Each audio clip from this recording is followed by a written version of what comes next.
Yacht, hey, hello, we are back with Godzilla issue number 2, and let me tell you guys, this is a high 7 out of 10, and I quite enjoyed this. The art is still amazing. I cannot say anything bad about the art because it is amazing, and the story, it does kind of feel like fillery. It does stop a little bit. We do get introduced to new characters, and the flow is not there, man, but it's still a pretty alright, goodish book.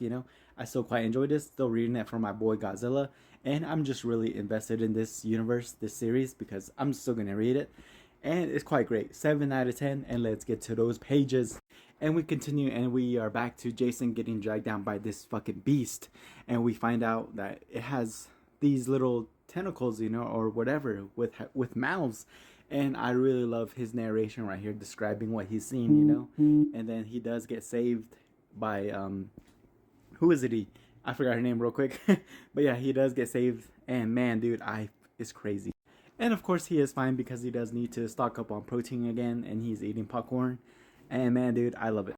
And that's where we learn more about this creature that was dragging Jason into the water, and we find out that it's alive and everything like that.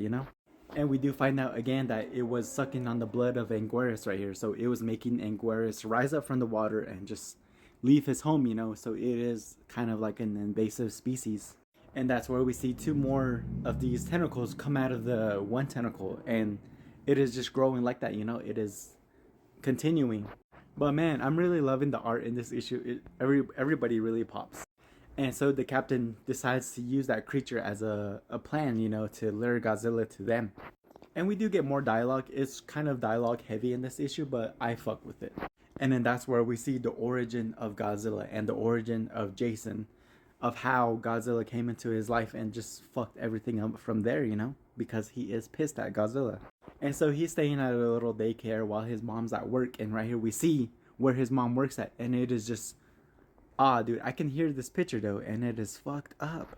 And I guess they brought Godzilla from another dimension or universe, and he just teleported there. Because man, dude, I love this art again, but man, it is scary. And so they're just talking. And that's when we get an emergency. And we find out there's pirates in this universe, and they have taken over the ship. And I love their design, honestly. I want more Godzilla.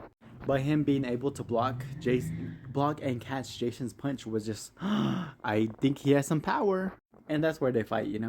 Meanwhile, the creature is growing, and look at this, dude. I love this page so much. It's pretty cool. And that's where we see a hint at another villain. And Godzilla is on their path following them.